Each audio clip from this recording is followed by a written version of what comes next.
Shalom, selamat malam teman-teman Vigen Bethesda. Sebelum mulai beta mau ucapkan selamat ulang tahun tepat hari ini kan kepada Vigen Bethesda. Ini yang keberapa nih Kakak Fiksi? Ke-23 tahun. Luar biasa. 23 ya? Oh, yes. Jadi berarti Vigen itu dia ada dari 2001 ya. Pemuda Vigen ya. Jadi yang ke-23. Jadi ini luar biasa pemuda ulang tahun yang ke-23. Hari ini teman-teman kita akan belajar tentang Are Miracles Still Relevant? Apakah mujizat itu masih terjadi sekarang? Ataukah mujizat itu sudah selesai waktu zaman-zaman Rasul? Setelah kitab suci itu sudah rampung, itu sudah tidak ada mujizat lagi? Atau bagaimana? Tapi kita juga perlu belajar mujizat ini apa dulu. Karena kan orang Kristen juga sering ngomong, kita bangun tidur saja itu sudah mujizat. Apakah mujizat seperti itu yang sedang kita bicarakan pada malam hari ini? Itu orang Kristen mengatakan bahwa Kak Ivan, kita sampai di sini saja dengan selamat saja ini sudah mujizat gitu. Nah, berarti kita harus spesifik dulu, kita harus definisikan dulu apa itu mujizat yang sedang kita bicarakan di sini. Nah, presuposisi atau latar belakang kenapa ini harus dibahas. Setidaknya ada dua hal, itu paling sedikit. Tapi bisa jadi juga ada tiga hal, tapi dua hal ini adalah gini. Karena dalam kekristenan nampaknya terjadi pertentangan. Di gereja tertentu, di pandangan Kristen tertentu mengatakan bahwa sudah, mujizat itu tidak terjadi lagi. Setelah rasul-rasul, zaman Yesus rasul itu sudah tidak ada lagi mujizat. Sudah tidak terjadi. Itu ada pandangan Kristen yang demikian. Kemudian, tapi juga ada pandangan Kristen yang juga mengatakan bahwa mujizat masih terjadi sampai sekarang. Bahasa roh bernubuat segala macam kesembuhan itu masih terjadi sampai sekarang. Masih terjadi juga. Jadi ada dua kutub dalam kekristenan sendiri. Ya suka tidak suka. Ini kenyataan memang dalam kubu kita. Biasanya yang menolak itu biasanya tidak semua. Gereja-gereja dengan berpandangan Calvinis itu rata-rata ya, atau ada sebagian yang menolak bahwa mujizat itu masih terjadi, gitu. Walaupun nanti kita akan bahas ada dua pandangan juga dalam situ, tapi rata-rata yang masih percaya bahwa mujizat itu masih terjadi atau rata-rata gereja-gereja karismatik atau gereja-gereja Pentakosta seperti GPDI, seperti ini itu. Jadi ada dua kutub ini di kita dalam Kristen. Nah, kenapa ini harus dibahas? Supaya jangan terjadi kesimpang siuran. Kita harus bahas ini, kita harus selesaikan ini. Kenapa? Kalau tidak nanti akhir-akhir ini kan ada banyak sekali mujizat-mujizat terjadi. Mana yang benar, mana yang tidak. Apakah benar sudah terjadi atau jangan sampai, mungkin saja mujizat memang masih terjadi, tapi jangan sampai itu pekerjaan setan, bukan pekerjaan roh gitu. Nah, untuk itu hari ini kita harus belajar tentang itu. Apakah mujizat itu masih terjadi sekarang ini. Nah, namun kalau kita mau ngomong tentang mujizat, ini kita harus bahas dulu, kita harus tahu dulu. Mujizat itu kan biasanya kan dari karunia roh kita. Orang yang bisa membuat mujizat itu kan diberikan karunia roh. Ya, kita harus bahas dulu apa itu karunia roh. Kita bahas tentang karunia roh. Agak sedikit tidak panjang, tapi ini harus dibahas tuntas dulu supaya kita bisa masuk ke mujizat itu apa. Nah, kalau kita ngomong tentang karunia roh, sebenarnya paling banyak membahas ini adalah Rasul Paulus. Gitu. Sedikitnya ada 3 ayat lah. Ada ayat lain juga, tapi sedikitnya ada 3 ayat yang bicara tentang karunia roh gitu. Nah, kalau kemarin untuk bahas materi ini beta baca satu jurnal ilmiah punyanya Robert Calvin Wege.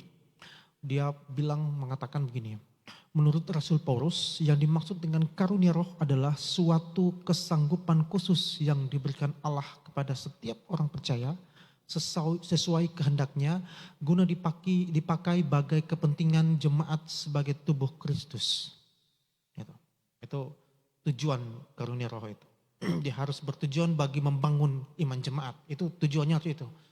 Kalau tidak terjadi atau tidak ada guna apa-apa berarti patut dicurigai itu karunia-karuniaan gitu, dibuat-buat aja. Bisa jadi gitu. Nah menurut Paulus demikian, itu dalam catatan jurnalnya si Robert Calvin. Nah untuk baca itu kita perlu lihat apa sih Alkitab katakan tentang karunia roh. Kita catat ada tiga ayat yang tiga pasal dan maupun ayat yang bicara tentang karunia roh. Pertama ada Roma 12 ayat 6 sampai 8. Beta teman-teman buka saja sendiri. Beta tidak membacakannya, buka dan nanti baca. Nah di situ macam-macam karunia, ada karunia melayani, karunia mengajar, karunia menasihati, karunia membagi-bagikan sesuatu. Jadi karunia memberi. Kemudian ada dalam 1 Korintus 12 ayat 4 sampai 11. Itu ada banyak-banyak juga. Ada karunia berkata-kata dengan hikmat, berkata-kata dengan pengetahuan, karunia iman. Karunia iman yang maksud ini bukan iman yang menyelamatkan ini, tapi iman yang ketika ada orang yang punya iman yang sangat besar, itu dikaruniakan gitu. Jadi dia mempercayai sesuatu itu pasti terjadi. Itu dengan iman, itu iman yang besar. Benar-benar itu karunia iman yang dibicarakan ini bukan soal iman yang menyelamatkan, bukan. Ini sudah orang bertobat yang dikaruniai lagi iman yang besar. Kemudian karunia menyembuhkan, karunia mengarahkan mujizat. Jadi memang menyembuhkan itu juga mujizat, tetapi yang dimaksud dengan mengarahkan mujizat ini seperti Musa, tongkat jadi ular, atau seperti Yesus air menjadi anggur, yang maksudnya gitu. Jadi mujizat seperti itu. Kemudian karunia bernubuat, karunia membedakan bermacam-macam roh. Jadi ingin membedakan bahwa ini roh yang palsu, ini yang asli, ini yang dari Allah, ini yang dari iblis dan lain sebagainya. Kemudian menafsir bahasa roh juga. Karunia berbahasa roh dan karunia juga menafsir bahasa roh. Kemudian yang terakhir dari 1 Korintus 12 ayat 28. Yaitu ada karunia melayani dan karunia memimpin. Dan banyak hal lain gitu. Jadi nampaknya Alkitab memang mencatat beberapa. Tetapi sepertinya karunia roh itu bisa bermacam-macam. Bukan hanya yang tertulis itu saja. Itu tertulis itu hanya semacam data Alkitab yang tidak dibatasi. Bisa juga karunia macam-macam. Misalnya karunia bermusik dan sebagainya, itu bisa. Itu bisa demikian, nanti kita bahas. Itu bisa kita cek dalam Keluaran 31 ayat 3 sampai 5, mungkin ini satu orang bisa baca. Keluaran 31 ayat 3 sampai 5. Nanti baca pakai ini supaya suaranya masuk. Karena lagi live streaming kan.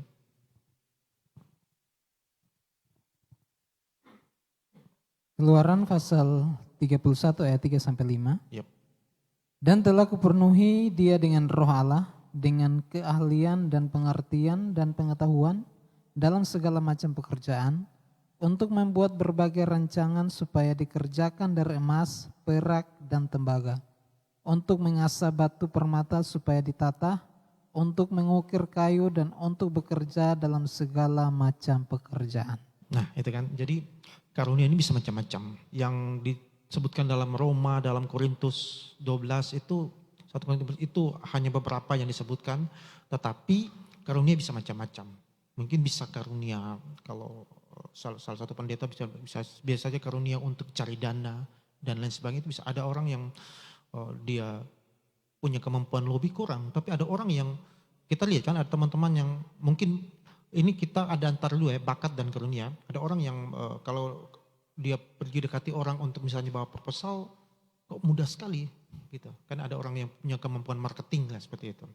Nah itu juga bisa disebut karunia. Nah untuk menilai ini kan ada bakat, ada karunia, apa sih? Sebenarnya karunia itu bakat atau bakat itu karunia atau bagaimana? Atau karunia itu yang bagaimana? Nah kita bisa melihat karunia dalam dua sifat atau dalam dua bagian. Jadi dua macam karunia. Yang pertama adalah sifatnya keterampilan. Itu bisa diasah gitu. Itu sama dengan karunia mengajar, karunia melayani, menasehati, memberi, karunia bermusik dan lain-lain dan sebagainya. Itu karunia yang bisa diasah. Nah karunia yang keterampilan ini terbagi dalam dua bagian. Bisa keterampilan ini didapat setelah bertobat, tapi bisa juga merupakan kelanjutan dari bakat yang memang sudah diterima atau bersifat genetis. Jadi misalnya siapa Hanson kan misalnya punya bakat main musik. Tapi mungkin misalnya sebelum bertobat dia sudah bisa main musik. Tapi setelah bertobat Allah mengkaruniakan lagi. Jadi menambahkan lagi kemampuan bermusik yang lebih lagi sehingga ketika bertobat dia main musik jadi lebih bagus lagi. Itu bisa disebut karunia juga. Nah, karena karunia roh yang diberikan ini kepada setiap orang percaya. Itu kepada setiap orang percaya. Jadi tidak ada orang percaya yang tidak punya karunia, harus punya. Mau satu pun tetap harus punya. Itu bisa berupa bakat bawaan atau bisa berupa karunia yang baru dimiliki setelah bertobat. Jadi setiap orang percaya catat ini pasti punya karunia. Kalau belum punya bagaimana? Kak Ivan, jadi bisa ada dua hal. Pertama, kita belum menemukan saja. Kalau memang kita orang percaya ya, kita belum menemukan saja. Gitu. Allah pasti memberi. Yang kedua, ya berarti bisa jadi kita bukan orang percaya. Bisa jadi gitu. Jadi harus perhatikan ini baik-baik. Karena setiap orang percaya itu diberikan karunia. Hanya memang dengan kadar dan jumlah yang berbeda. Kadar dan jumlah yang berbeda. Kadar ini misalnya gini. Kayaknya Hanson dan beberapa teman misalnya punya karunia yang sama, musik. Tetapi kadarnya berbeda. Ada yang main musikalitasnya lebih baik, ada yang cukup baik saja, ada yang lebih baik. Jadi karena kadar di musik kan berbeda-beda kan. Ada kemampuan mengajar itu kan beda-beda. Ada yang memang bagus sekali mengajar, ada yang bisa tapi tidak terlalu, tapi bagus saja kayak gitu. Jadi kadarnya berbeda-beda. Itu terkait kadarnya. Kemudian yang kedua terkait jumlah. Ada yang orang mempunyai karunia roh lebih dari satu. Dia bisa mengajar, dia bisa dia bisa berkhotbah, dia bisa berapologet atau berdebat dan kemudian menulis. Nah, itu bisa beberapa pendeta yang sekarang kita lihat itu buku-bukunya bagus kita baca. Kemudian kalau dia berkhotbah juga bagus. Kemudian ketika dia berdebat juga bagus. Dia itu karunianya lebih dari satu. Ya Tuhan berikan kalau bertobat. Nah itu karunia-karunia yang bisa diasah. Jadi itu jenis pertama itu bisa diasah. Atau karunia misalnya yang tadi beta bilang cari dana misalnya. Jadi memang dia sudah punya kemampuan public speaking dan kemampuan marketing ada. Tapi ketika dia bertobat, Tuhan tambahkan lagi. Atau sebelumnya tidak punya kemampuan itu. Tapi ketika dia bertobat, Tuhan berikan dia kemampuan untuk marketing, untuk kepentingan pelayanan gereja. Jadi misalnya gereja mau cari dana atau apa, nanti dia saja yang pergi. Sebelum bertobat dia tidak punya kemampuan itu. Tapi ketika bertobat, Tuhan kasih karunia itu. Itu bisa seperti itu. Jadi karunia itu yang dalam sifat yang pertama berupa keterampilan. Yes, kita baca Keluaran 31 ini kan tadi itu bisa bermacam-macam. Karunia mau buat patung, buat melukis segala macam bentuk seni. Tetapi ciri khas dari karunia keterampilan ini ketika bertobat adalah semua keterampilan itu digunakan hanya untuk kemuliaan nama Tuhan, tidak yang lain sekarang bertobat. Makanya Tuhan tambahkan. Kita dengar kesaksian salah satu pemain keyboard senior umur di atas beta lagi. Beta sebut saja namanya Om Edu Mandala, itu kerja di TLM sekarang. Dia seorang pemain keyboard di band dulu pemain tua gitu, zaman di atas beta lah. Jadi beliau dulu ya sudah main sekuler, dia cerita gitu. Tapi dia bilang ketika beta bertobat, malah kemampuan main seperti lebih bagus lagi ya. Nah itu beta pikir itu yang Tuhan bilang bakat sudah ada, tetapi ketika bertobat Tuhan karuniakan lagi permainan musik yang lebih baik lagi. Nah itu dia mendapat karunia yang dari bakatnya itu yang sudah ditambahkan. Jadi keterampilan itu ada dua. Bisa berupa bakat yang ditambahkan lagi karena bertobat. Bisa karena belum apa-apa tapi tiba-tiba setelah bertobat dia punya, Tuhan berikan kemampuan itu. Bisa juga orang yang misalnya belum bertobat, dia tidak bisa nyanyi. Tapi setelah bertobat kalau Tuhan mau karuniakan dia sebagai seorang penyanyi, bisa. Itu mungkin saja. Sangat mungkin gitu. Allah bisa buat itu. Itu yang pertama ya. Yang kedua karunia yang sifatnya miracles, mujizat, ajaib, spektakuler gitu. Yang orang bilang bahasa anak muda apalah? Di luar nalar kayak gitu. Ini di luar nalarnya kayak gitu. Nah itu yang karunia menyembuhkan orang sakit, bernubuat, berbahasa roh, membuat mujizat, tanda-tanda mujizat.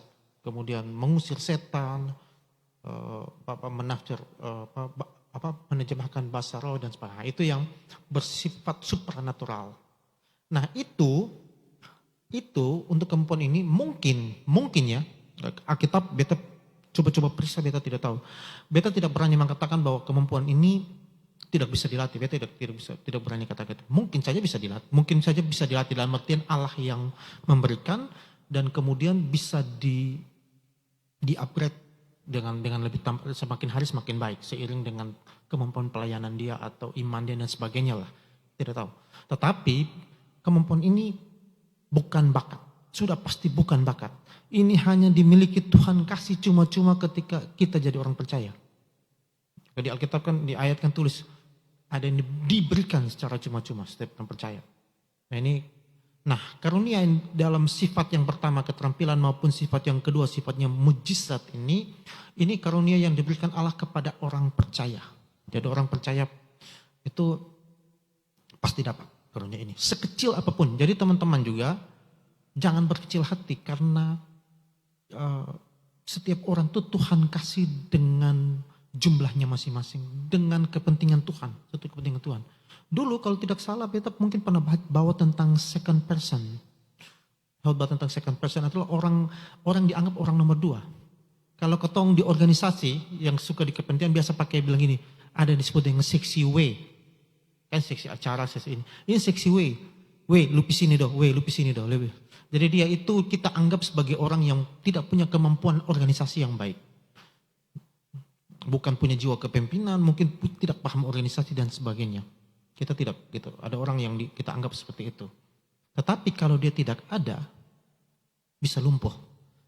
Kita sendiri punya kesaksian. Kami dulu di pemuda itu, ya kita mungkin termasuk yang kalau kita tidak ada berarti kegiatan tidak jalan. Karena kita yang aktor, dia punya acara, dia punya ini segala macam, ketemu yang atur misalnya gitu. Ada ketemu teman pemuda, dia entahlah punya kemampuan, ada semacam keterbelakangan mental, tapi dia normal gitu. Hanya mungkin saja IQ-nya kurang begitu bagus, tapi dia itu selalu hadir kalau kegiatan pemuda. Dia yang dulu kita, lu beli Indo, lu beli konsumsi dulu, lu beli Aqua, lu beli ini. Dia sexy way.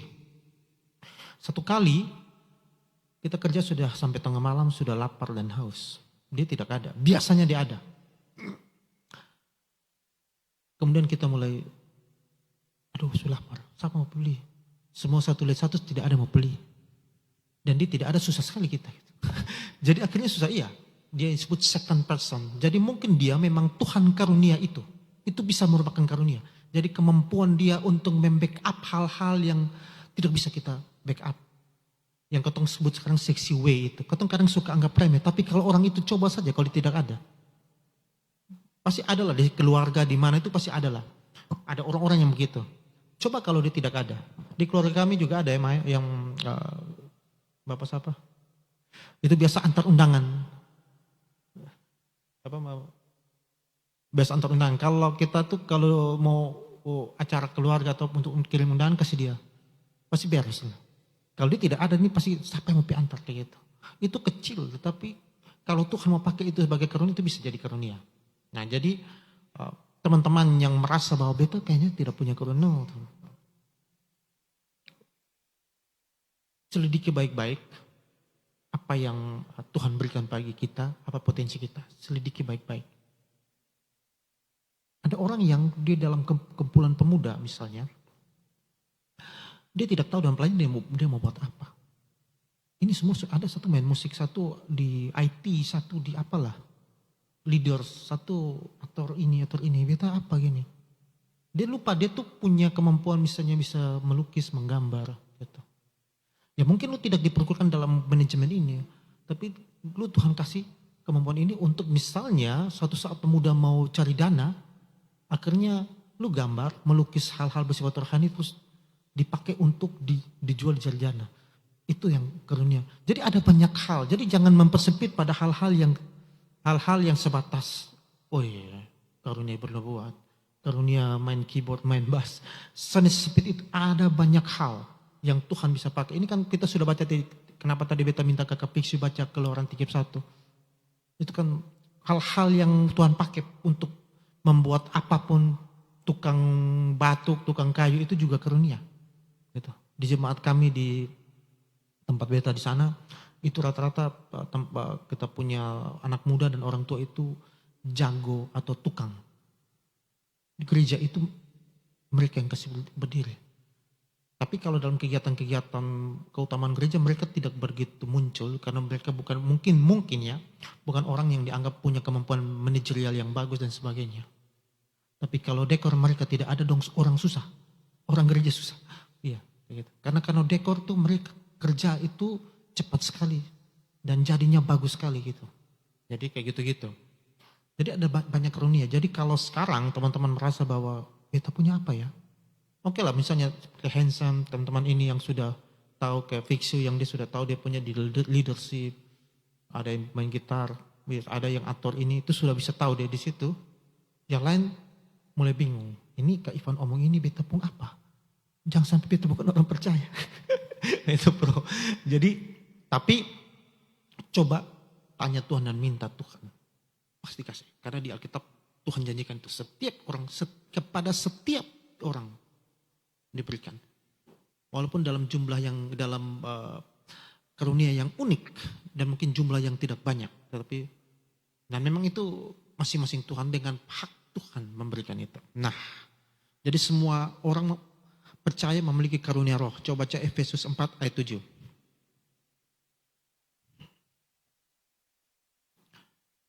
Coba buka Efesus 4 ayat 7.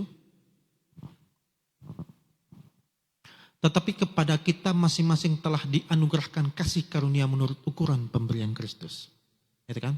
Jadi yang tadi beta ngomong itu bukan omongan yang berdasarkan apa pikiran beta, tapi ya Efesus bilang gitu. Jadi masing-masing dianugerahkan menurut ukuran pemberian Kristus. Jadi Tuhan kasih dengan misalnya range 0 sampai 10, beta kasih Handsome di 7, ya Kenyong di 7,5 atau ini di 9, ini di 6 untuk di musik misalnya begitu. Itu Tuhan punya hak. Itu Tuhan punya hak. Atau Tuhan kasih misalnya untuk Eca pemain drum itu Tuhan kasih 100 ya. Kok dia punya hak gitu. Mau bilang apa gitu. Mau kejar juga nonton di YouTube dia sejago itu. Sejago itu tuh kayaknya bahkan menurut beta kadang-kadang kita omong tadi tuh itu main drum itu keterampilan, tapi kalau cara main ke Eca itu kayaknya sudah masuk dalam kategori roh karunia roh yang kedua itu. sudah seperti setara dan perlu buat di luar nalar. Itu bercanda ya. Ya. Nah, jadi seperti itulah. Jadi kadarnya berbeda-beda, tidak usah khawatir. Kalau ada yang merasa bahwa oke, beta sudah tahu tapi kok beta pun kekecil sekali, jangan mengeluh. Sekecil apapun itu berarti. Tuhan bilang apa? Kita ini satu tubuh tapi banyak anggota. Jari ini mungkin tidak punya kemampuan yang lebih kaki, tangan, kepala, mata. Tapi tetap saja dia berguna. Tidak mungkin lo angkat gelas pakai mata. Itu tidak mungkin. Jadi jangan mengecilkan diri. Tuhan bilang menurut ukuran pemberian Kristus, tidak berarti bahwa aduh kenapa kok Tuhan dia punya bakat demikian dan beta tidak demikian gitu. Biasanya, beta sampaikan, biasanya teman-teman paling iri dengan orang dapat karunia atau punya berbakat di bidang musik. Aduh kenapa dia bisa nyanyi, dia bisa musik, beta pengen gitu. Juga bisa gitu. Masing-masing itu percayalah, sebagai orang percaya dirilah. Tuhan berikan masing-masing dia punya dengan tanggung jawab masing-masing, dengan besar kecilnya masing-masing. Itu Tuhan seukur, dia takar habis dan di pentakaran tidak mungkin salah. Oke? Nah, sekarang kita lihat problemnya apa? Kita belum ngomong soal apakah, kita sudah bahas itu, tapi apakah masih berlaku tidak sekarang? Apa itu mujizat? Itu yang kita lihat dulu. Nah, mujizat yang kita maksud sini adalah kejadian yang sangat jarang terjadi. Dan bahkan belum pernah terjadi, dianggap mustahil bagi pengetahuan manusia modern. Jadi mujizat yang kita maksud di sini adalah berhubungan dengan yang jenis yang kedua itu. Jadi bukan soal karunia roh yang keterampilan, bukan. Kalau karunia roh yang keterampilan nampaknya sampai sekarang masih ada. Tapi yang dimaksud ini, yang akan kita bahas ini karunia roh mujizat dalam karunia roh yang kedua, yang bersifat ajaib, bersifat spektakuler, seperti menyembuhkan orang sakit. Kalau dulu kan Paulus itu, dia punya kain dan sapu tangan saja bikin orang sembuh itu. Sesakti itu Paulus itu. Sesakti itu. Kalau misalnya benar ya, ini mungkin saya, teman-teman, beta tidak mengatakan benar. Kalau misalnya benar karunia menyembuhkan itu bisa dilatih, bisa ketika Tuhan karuniakan bisa dilatih. Jadi mungkin Tuhan dulu hanya kasih Paulus lupun jubah saja yang menyembuhkan. Tapi mungkin Paulus latih sampai dia sapu tangan juga orang pegang sembuh. Gitu. Jadi sesakti itu tuh Paulus tuh gila. Sesakti itu, semua yang sakit apapun itu, pegang dia punya kain, baju, pegang dia punya sapu tangan sembuh. Sakit apapun, tidak cerita. Tetapi Paulus sakit, dia sendiri sakit, berdoa 3 kali, beta pernah tidak sembuh. Jadi ya itu Tuhan punya kehendak. Jadi ya mungkin Tuhan bilang beta kasih karunia, lu punya karunia yang banyak. Salah satunya karunia menyembuhkan orang. Tapi mungkin beta, tapi tidak karunia tidak untuk menyembuhkan diri sendiri. Jadi karunia itu hanya dipakai untuk menyembuhkan orang lain, tidak untuk diri sendiri. Ya, Paulus berdoa 3 kali, dia sebut sebagai duri dalam daging kan. Tidak sembuh-sembuh juga. Nah Paulus termasuk salah satu yang spesial dalam arti memiliki banyak karunia. Dia punya karunia yang mujizat, dia punya karunia keterampilan juga. Karunia mujizat yang menyembuhkan dan sebagainya. Karunia, dan juga ketika dia berkhotbah, teman-teman bayangkan, Paulus itu kan dulu tidak ada mikrofon. Ada ratusan ribuan orang dia khotbah itu dan orang dengar semua itu gila kan. Itu ada yang pernah bayangkan tidak dulu para rasul itu kan tidak mungkin pakai mikrofon. Mereka khotbah di outdoor itu kan. Yesus khotbah di atas bukit itu banyak orang. Bayangkan orang kok bisa dengar gitu. Ya tidak usah omong Yesus, bukan Yesus. Ya dia sendiri yang sumber karunia itu. Jadi nah itu yang Paulus. Nah Paulus punya karunia mengajar. Paulus itu punya karunia berdebat. Paulus punya karunia untuk menunjukkan roh-roh yang guru-guru palsu dan sebagainya. Itu banyak sekali Paulus itu. Paulus punya karunia yang banyak. Dan setiap karunia itu spektakuler semua. Maksudnya Tuhan kasih dengan kadar yang tinggi semua. Jadi memang berbeda-beda setiap orang. Nah, sekarang kita lihat. Kedua, membuat mujizat, bernubuat, menyembuhkan bahasa roh, mujizat setan dan lain bersifat ajaib itu adalah bagian dari karunia roh. Nah, pertanyaannya, kalau misalnya ada pandangan mengatakan bahwa tidak berlaku lagi, pertanyaan kenapa? Kenapa tidak berlaku lagi? Beta jujur bahwa salah satu teolog favorit beta berpegang pada pandangan ini. Gordon Clark, salah satu teolog yang beta anggap ini juga Tuhan kasih dia karunia roh yang luar biasa. Dia punya kemampuan mengajar. Menurut beta sih kemampuan mengajar dan kemampuan memahami filsafat Kristen yang paling mendalam selama beta belajar dari teolog-teolog Kristen itu mungkin dia the best. Bukan salah satu sih, untuk jujur saja dia teolog rujukan beta yang terbaik. Hampir semua beta punya cara pandang dan cara apa itu hampir 100% dari Gordon Hayden Clark ini. Salah satu teolog Kristen di abad yang lampau. Tapi dia salah satu yang berpegang bahwa mujizat tidak terjadi lagi setelah zaman Rasul.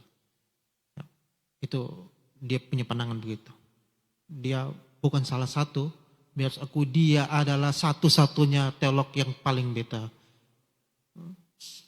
senang. Itu sangat mempengaruhi beta punya cara pandang, cara hidup semua itu dia sudah. Tidak ada lain. Yang lain juga seperti semacam beta juga belajar Van Til, Ronald Nas, atau yang teolog-teolog lain seperti R.C. Sproul, atau misalnya Greg Benson punya, John Frame itu juga belajar. Tapi yang paling mempengaruhi itu si Clark ini. Tapi ya dia termasuk yang tidak setuju bahwa mujizat sudah terjadi. Dia tidak setuju itu. Nah, Tapi yang menjadi pertanyaan, kalau memang kan ada dua hal. Karunia roh itu tidak terjadi lagi, itu sudah tidak lagi. Kenapa karunia yang bersifat ketampilan masih terus dan yang bersifat miracles ini tidak? Apa sih argumennya?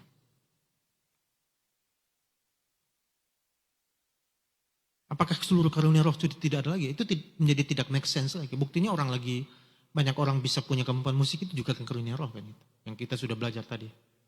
Nah, kita akan lihat dalam dua hal. Ini sedikitnya dalam dua pandangan Kristen ini ada disebut dengan cessationism dan continuanism.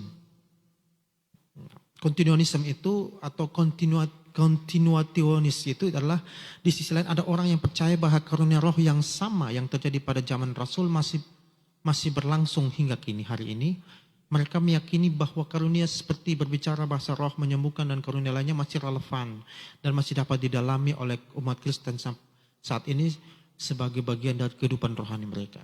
Itu continuationis. Itu orang-orang yang percaya punya penang gitu. Tapi ada juga yang punya sesasionis. Sesasionis itu orang-orang yang percaya bahwa karunia roh tertentu telah berhenti atau setelah zaman Rasul atau periode tertentu dalam sejarah gereja itu sudah selesai. Mereka berpendapat bahwa karunia seperti berbicara dalam bahasa roh atau penyembuhan dalam fenomena khusus yang diperlukan pada awal gereja untuk mendirikan memperluas iman Kristen, tapi tidak diperlukan lagi setelah itu.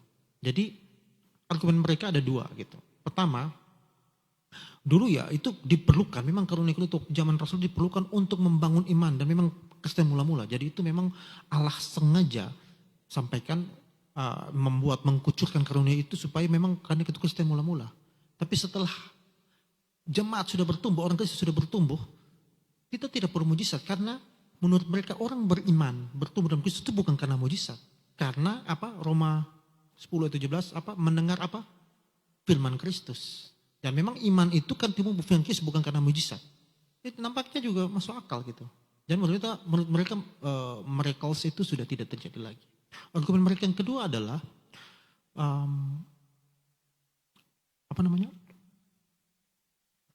ada tiga masa pemberian wahyu Allah. Masa yang pertama itu zaman Musa sampai Yosua.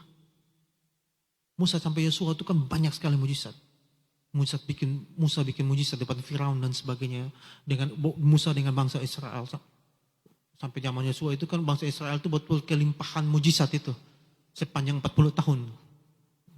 Sampai zaman Yosua. Kemudian setelah itu stop. Tidak ada. Setidaknya Alkitab mencatat demikian ya. Kemudian muncul lagi di era yang nabi-nabi. Para nabi itu Elia dan Elisa. Sampai Elisa. Itu banyak lagi mujizat sana sini bla bla bla. Kemudian setelah itu era itu stop. Stop. Cukup lama sampai era Yesus Kristus. Jadi 3 masa. Yesus Kristus dan Rasul itu mujizat seperti air hujan turun deras. Yesus buat mujizat, habis Yesus pergi naik ke surga, merasul dong kemana-mana dia buat mujizat. Setelah itu selesai sampai saat ini. Setidaknya begitu ya. Jadi menurut beta ada 3 tahapan. Dan itu sebenarnya mujizat itu terjadi karena pewahyuan tertentu dalam 3 masa ini. Nanti ada mujizat terjadi di akhir zaman akhir. Tapi mujizat itu kalau oleh para nabi-nabi palsu dan sebagainya. Nah itu kita tidak masuk dalam masa itu. Tapi masa mujizat yang terjadi kan dalam 3 masa itu. Nah itu argumen mereka. Bahwa ya sudah, mujizat tidak terjadi lagi. Orang Kristen tidak butuh mujizat sekarang untuk macam-macam gitu. Itu argumen mereka. Nampaknya ya cukup masuk akal. Nah itu orang-orang berpandangan cessationis gitu. John Calvin termasuk yang memegang pandangan ini. Cessationis. Makanya banyak orang Calvinis yang memegang pandangan ini. Walaupun di dalam Calvinis juga ada perbedaan lagi. Perbedaannya begini. Sebagian mengatakan bahwa karunia roh yang sudah berakhir, karunia roh dan mujizat sudah tidak ada lagi. Itu yang beta sebut saja yang ekstrimnya. Tapi ada yang mengatakan seperti salah satu teolog Abraham Kuyper bilang, masih terjadi mujizat. karunia itu sudah tidak ada lagi. Karunia mujizat ya, bukan karunia keterampilan. Karunia mujizat itu yang tidak ada lagi. Tapi mujizat masih bisa terjadi. Mujizat masih terjadi. Jadi Allah tidak lagi memberikan karunia itu pada manusia, tapi Allah langsung berperan memberi kesembuhan. Makanya kita lihat sekarang ada orang, kita berdoa, orang sembuh. Tapi ada kali kita berdoa, orang tidak sembuh kan. Gitu. Jadi bukan kita diberikan karunia, kita hanya tuh Allah pakai sebagai alat saja. Jadi bukan dikasih karunia ya, digunakan sebagai alat saja untuk menyembuhkan orang. Gitu. Tapi ada cerita menarik, ini beta selalu bilang di istri, jangan sampai ini salah satu karunia beta.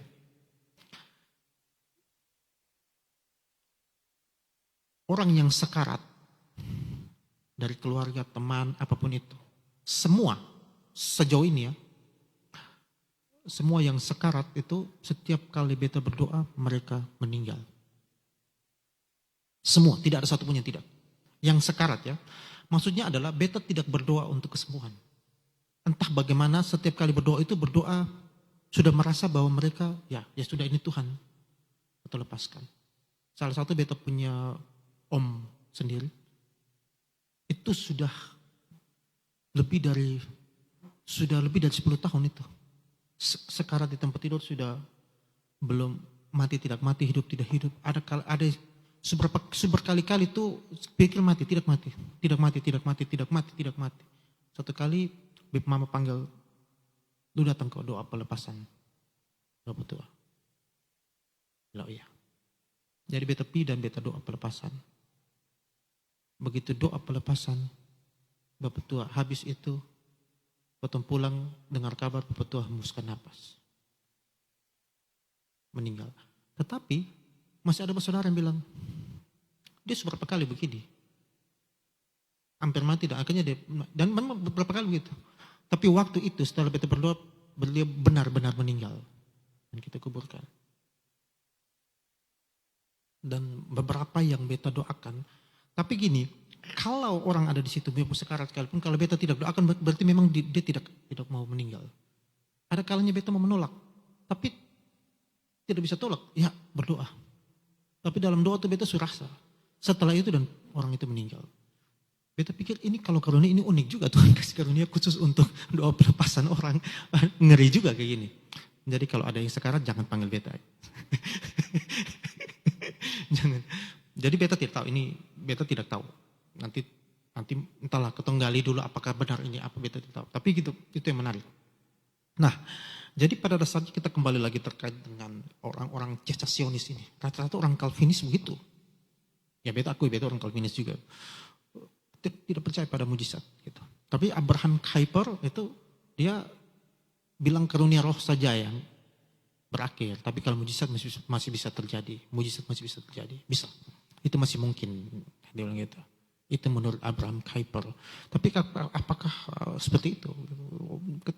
Kita akan bahas. Tapi pertanyaan yang paling mendasar. Apa dasarnya mengatakan mujizat tidak terjadi lagi? Apa dasarnya? Karena toh. Kalau kita pakai pandangan teolog yang beta kagumi.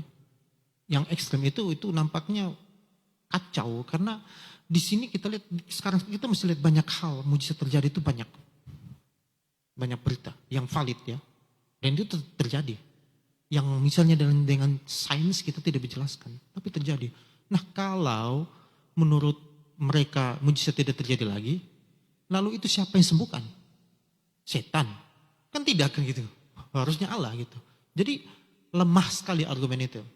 Itu yang pertama. Kalau kita lihat dari pengalaman. Tapi secara teologis, walaupun ada 3 penyataan Allah dalam pewahyuan ditandai dengan mujizat, ini tidak berimplikasi logis bahwa mujizat tidak terjadi. Mujizat bisa Allah gunakan untuk penyataan wahyu, iya. Tetapi ketika wahyu berhenti, apakah berimplikasi mujizat berhenti? Kan tidak juga. Mujizat kan bukan hanya bertujuan untuk wahyu itu yang tadi kita sebutkan. Misalnya dari zaman Musa, dari zaman Rasul. Bukan tujuan itu saja. Tapi memang juga bersifat parsial juga bisa. Bersifat bersifat private juga bisa. Tidak harus untuk satu masa gitu. Bisa juga hanya untuk mempertobatkan orang tertentu. Tidak harus untuk masa-masa kedatangan apalah gitu. Dan kitab kan argumen mereka yang menolak mujizat terjadi ini kan karena Allah memberikan pewahyuan saja. jadi mujizat. Jadi Allah menyatakan yang mujizat zaman Musa sampai Yosua, zaman Elia sampai Elisa, dan zaman Yesus Kristus dan Rasul-Rasul. Tapi argumen itu lemah. Lemah karena antara miracles, mujizat dengan pewahyuan itu dua hal yang berbeda. Artinya Allah bisa menggunakan mujizat untuk mendukung pewahyuannya. Tidak berimplikasi bahwa ketika pewahyuan tidak ada, maka mujizat tidak ada lagi. Ngerti kan? Bisa jadi mujizat tetap ada terjadi. Bukan untuk kepentingan pewahyuan, kan untuk kepentingan orang bertobat saja bisa ya. Bisa saja kan? Nah itu. Dan buktinya masih terjadi. Gitu. Jadi beta sendiri termasuk orang Calvinis yang menolak pandangan ini. Kalau beta pribadi termasuk yang menolak pandangan ini. Karena menurut beta keajaiban masih terjadi. Dan beta sendiri punya kesaksian pribadi terkait hal seperti itu. Salah satunya beta sudah cerita tadi. Kemudian ada hal-hal lain yang beta mungkin dulu pernah cerita sini. Juga kesaksian yang luar biasa gitu. Dan itu beta alami dalam hidup. Dan beta percaya mujizat masih terjadi. Jadi memang beta harus akui bahwa Gordon Clark itu salah satu teolog terbaik sampai detik ini yang beta selalu kagumi dia. Tentu saja Tuhan yang luar biasa, Tuhan bagi dia. Tetapi untuk satu ini beta tidak setuju dengan dia. Tidak setuju dengan Clark. Clark mengatakan mujizat tidak terjadi lagi, beta mujizat masih terjadi sampai sekarang. Apa yang pelajaran ini? Pelajaran adalah sekagum-kagumnya beta pada Clark, tetap Tuhan yang harus kita perhatikan. Itu yang pertama. Jadi beta boleh sangat kagum sampai detik ini. Semua pandangan beta itu memang orang sebutnya Clarkian. Di dalam teologi Kristen, kalau kita belajar Clark, orang sebut kita sebagai Clarkian. Hanya beta agak sonep pede omong Clarkian. Karena itu seperti kelompok-kelompok yang akademik. Sedangkan beta pribadi tidak belajar secara akademis.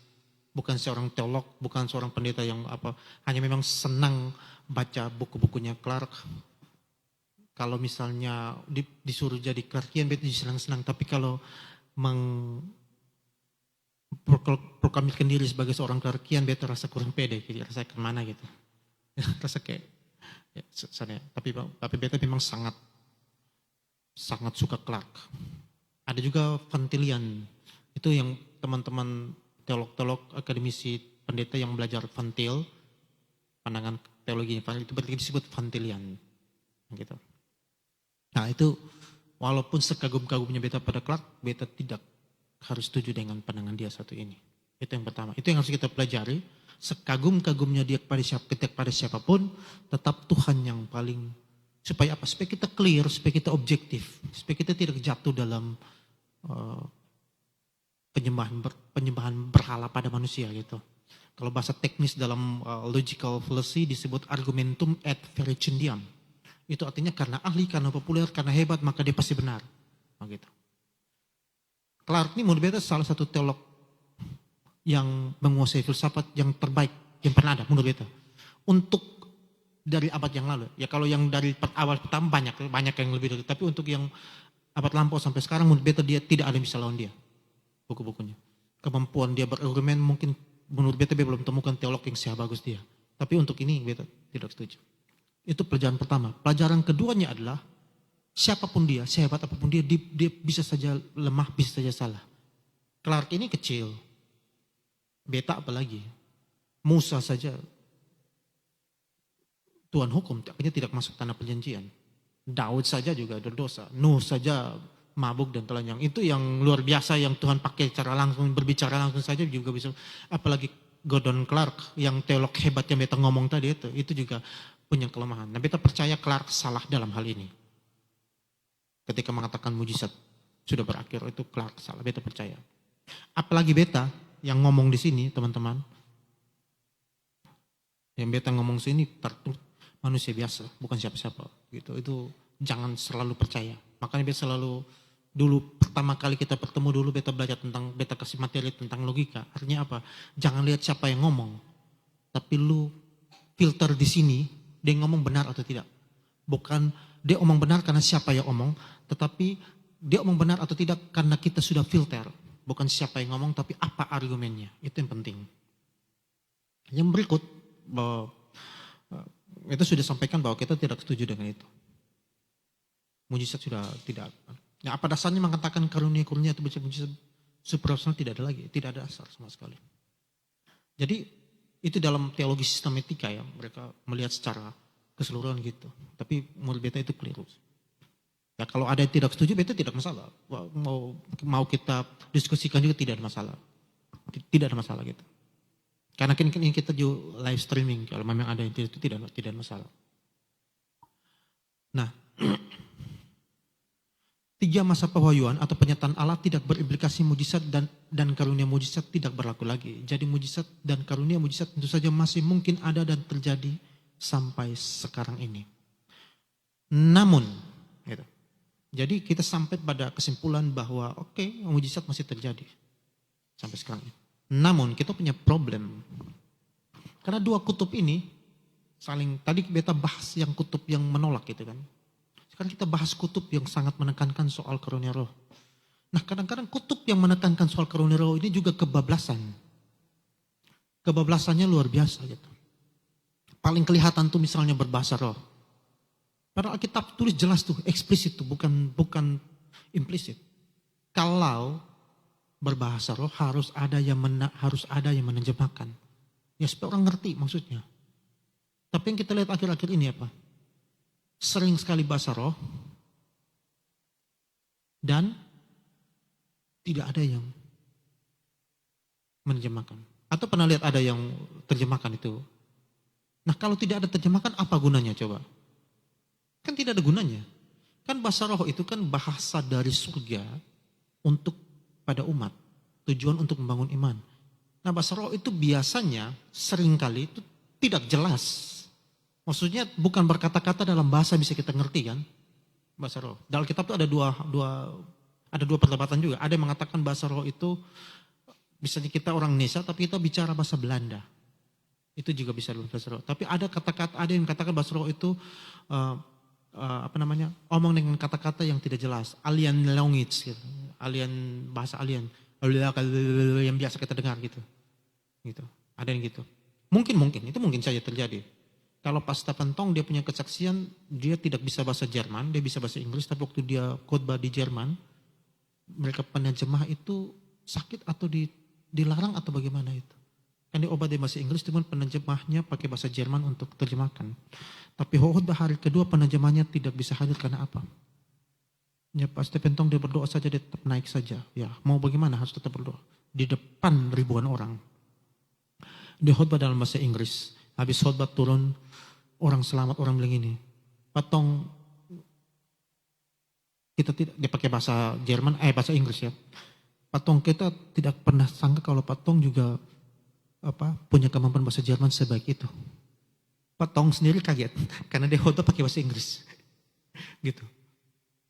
Tapi orang turun, orang heran dia bisa bahasa Jerman dengan baik. Padahal dia tahu, dia sadar saya pakai bahasa Inggris. Tapi yang menarik adalah kesaksian ini Pak Tong tidak pernah cerita. Betul saya pernah ceritain, tidak pernah cerita. Kenapa dia tidak bercerita? Dia tidak mau orang jatuh jadi batu sandungan. Maksudnya apa?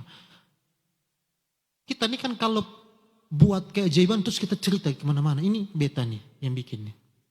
Atau seolah-olah bisa ini bisa itu dan orang lihat lu, ini bisa kesembuhkan gitu. Pak Tong menyembunyikan itu rapat-rapat. Lalu tahu dari mana cerita ini? Orang yang mendengar, melihat kisah itu secara langsung, mereka yang menulis dan menceritakannya. Pak Tong bilang saya tidak mau cerita. Nanti orang jahat, orang bilang saya ini gimana. Bagi saya, iman tumbuh karena firman, bukan karena mujizat. Bahwa saya akui mujizat terjadi waktu itu, saya berbicara bahasa Inggris, tapi orang dengar dalam bahasa Jerman, saya akui itu Tuhan bekerja. Tapi saya tidak akan pergi ngomong, oh ini betul cerita ini kesaksian yang begitu luar, tidak akan. Ngerti maksudnya kan? Ngerti poinnya kan? Ini yang beta mau sampaikan bahwa kadang-kadang kita penekanan pada karunia roh terlalu berlebihan. Mujizat terlalu berlebihan, kesembuhan dan sebagainya. Seperti kita menjual gereja, menjual Tuhan untuk kepentingan kita. Itu juga patut diwaspadai. Bahasa roh dan lain sebagainya. Nah, ini berkaitan dengan apa? Kita bisa pakai argumen yang tadi. dengan cara yang berbeda. Argumennya teman-teman continuanism tadi.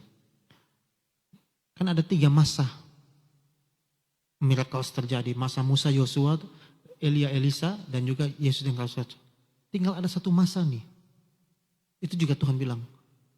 Pada saatnya nanti Yesus bilang orang tidak lagi guru-guru palsu akan maju mujizat-mujizat palsu dan sebagainya. Iya kan? Inilah masanya yang sedang terjadi ini. Oleh guru-guru palsu banyak. Apakah ini berarti tidak ada mujizat? Ada. Pasti ada. Tidak mungkin ada. Kita hakul yakin pasti ada. Tetapi beta pribadi, dari 10 kejadian viral misalnya, 10 kejadian viral tentang miracles yang dilakukan oleh pendeta di gereja, 10 yang viral misalnya kita dengar dalam waktu 1 bulan, beta pribadi meyakini, beta tidak katakan ini benar ya, tapi beta rasanya 9 yang benar, 9 salah 1 yang mungkin benar. Atau bahkan 10-10-nya omong kosong. Gitu.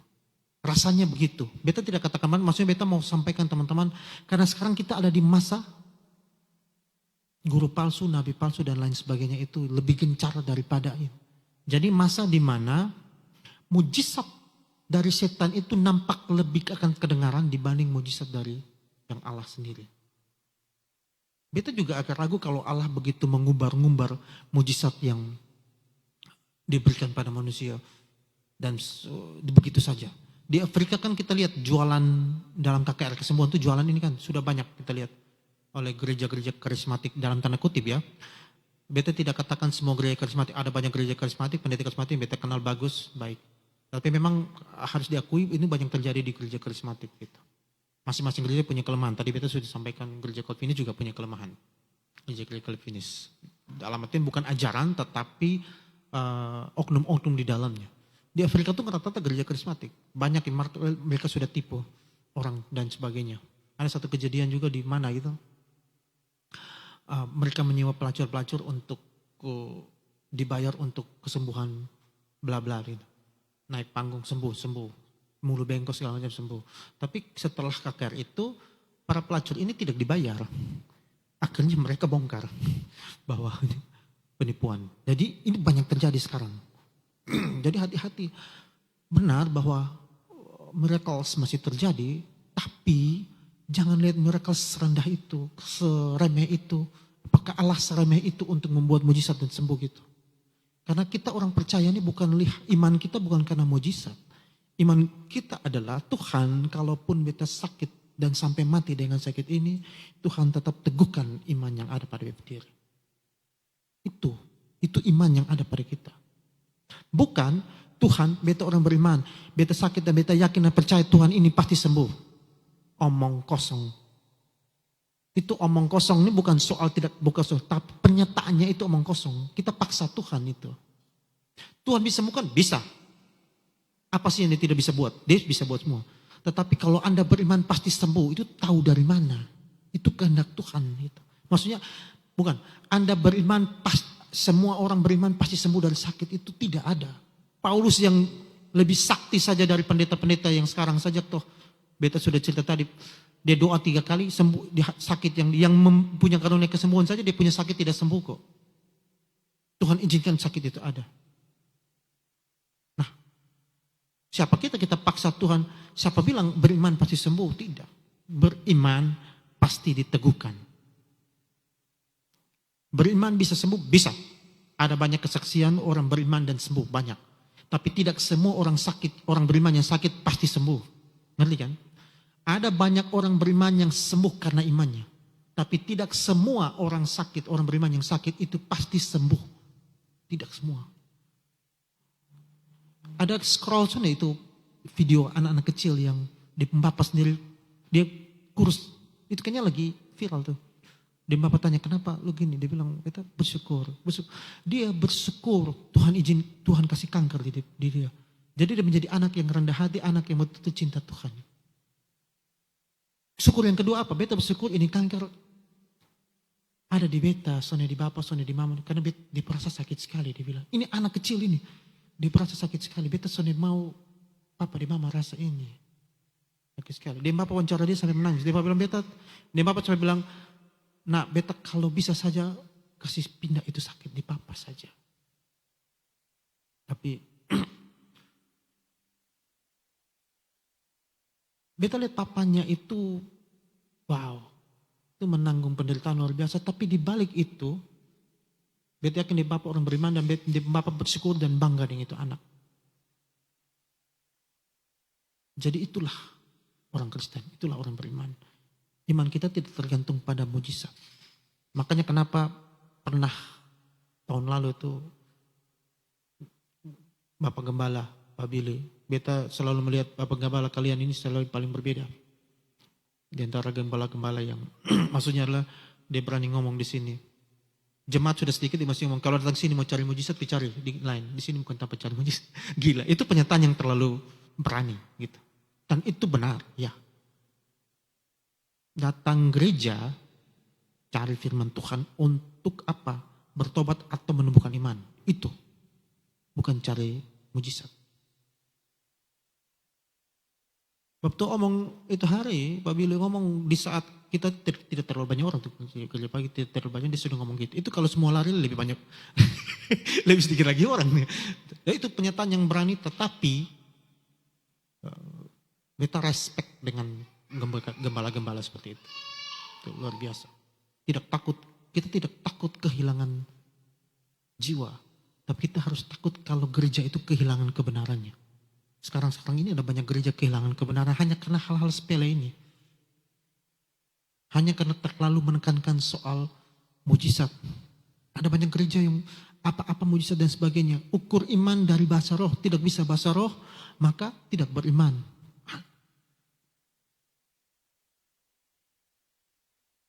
Iman itu timbul dari, iman itu karena pemahaman firman, pemahaman teologi yang baik, makanya ada iman. Itu Alkitab yang bilang, bukan karena bisa bahasa roh.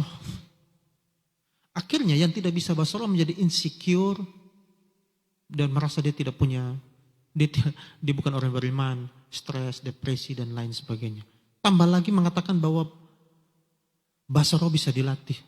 Itu yang kita katakan tadi adalah ketika karunia yang spektakuler itu dikaruniai, itu bisa dilatih. Setelah dikaruniai, mungkin bisa dilatih. Itu pun dia katakan mungkin. Tetapi itu tidak bisa dimiliki tanpa dikaruniai. Misalnya ada orang yang bahasa roh kemudian kakak belum bisa bahasa roh, latihan supaya bisa. Tidak bisa. Tidak. Itu karunia. Jadi karunia bersifat keterampilan itu bisa dilatih. Tapi karunia, yang karunia keterampilan pun itu sama.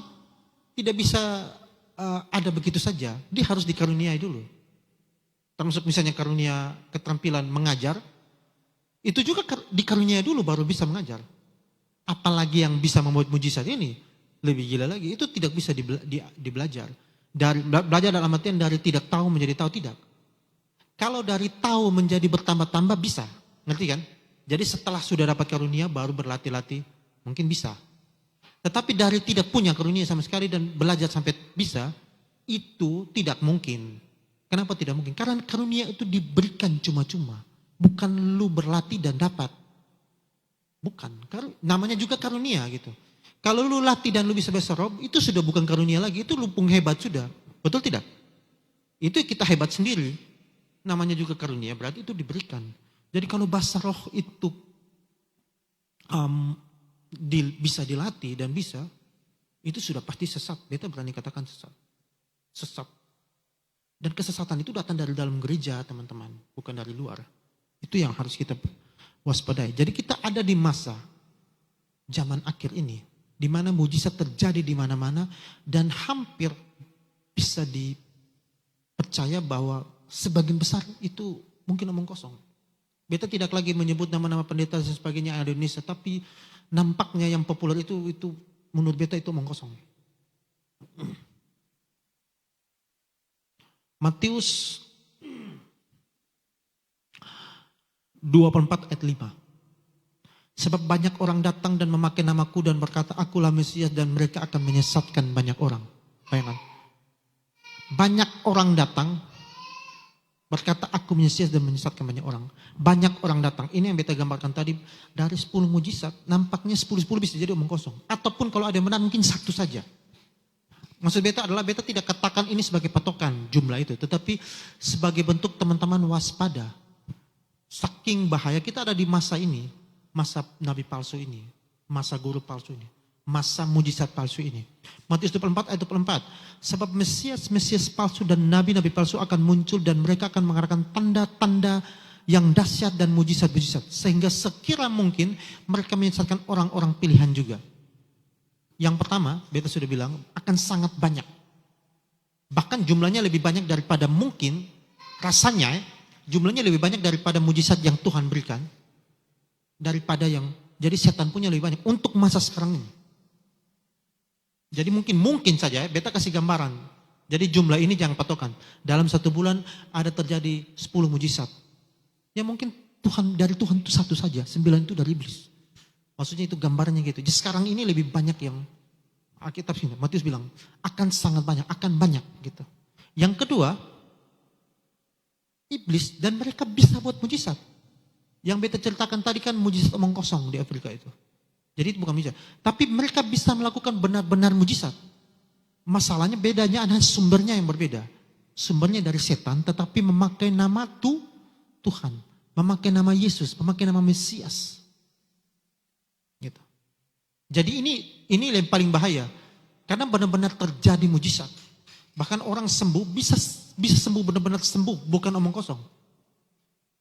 Nah, kadang-kadang orang Kristen yang tidak punya pemahaman teologi, ketika sembuh dan benar-benar sembuh, kita langsung bilang, oh ini pasti hamba Tuhan. Belum tentu.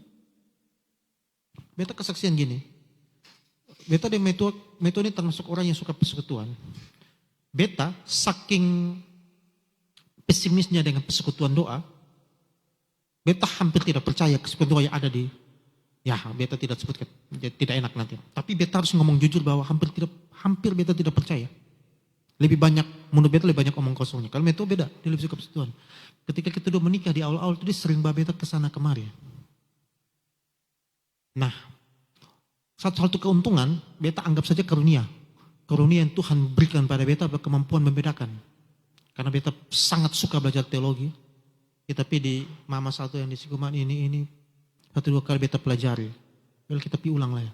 Kita belajar beta omong kosong. Lu mau bawa mana ke tempi? Omong kosong. Sampai terakhir kita pergi ada di Oesapa. Itu beta cukup kaget di pertama kali ketemu dia langsung tahu segala macam beta punya isi dalam.